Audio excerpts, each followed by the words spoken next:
आपको सेरेमनी मिली, मुबारक हो, लेकिन मजहबी शहर में कारपोरेशन की हद्दी में कई नल ऐसे हैं जो चोरी के 2 नंबर के, इसके ऊपर आपका क्या नियोजन है?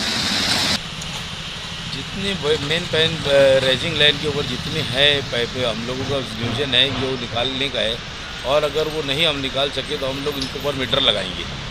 जो मेन लाइन के ऊपर जो चोरी कर रहे पानी की, ये हम लोग नियोजन सभी है। अभी एकदम ईद हो जाए, रमज़ान महीना गुजर जाए अल्लाह अल्लाह करके, उसके बाद सारी चीज़ के ऊपर हम लोग काबू पाने वाले हैं। सब एक एक टप्पे से एक विषय लेंगे। पहले अतिक्रमण का विषय है, प्लास्टिक की थैली का विषय है, फिर पानी 2 नंबर का नल का विषय है, ऐसे सब विषय एक नंबर पर हम लेने वाले हैं। आपके पास इस्लाम पार्टी, आपका सेकुलर फ्रंट और आप तीनों मिलकर इक़्तिदार हासिल किया।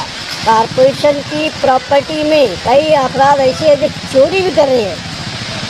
मैं बोला उनके सारी चीज़ के ऊपर हम लोग निर्णय लेंगे। हम लोगों की सारी बातें इलेक्शन के बाद से चल रही थी और अभी भी बात है हमारी, और हम लोग निर्णय लेने वाले। जो स्कूलों के बड़े बड़े भाड़े बाकी है, हॉल इधर उधर सब कई जगह के ऊपर और हॉल लोग वापर रहे। एक हॉल की बात नहीं, मालिक का तो बहुत सारे हॉल ऐसे हैं कि जो लोग गए तो एग्रीमेंट नहीं है, बगैर एग्रीमेंट का चला रहे हैं। सारी चीज़ के ऊपर हम लोग काबू पाएंगे। इतना सख्त फैसला लेंगे तो आवामी नाराजगी भी तो बढ़ेगी। आप बिल्कुल कोई फ़र्क पड़ने वाला नहीं है। किसको नाराज़ करके शहर 10% अगर नाराज़ होंगे तो 90% लोग खुश होंगे। हम लोग खुशी में शामिल होंगे, गम में किसी के शामिल होने की हमको जरूरत नहीं।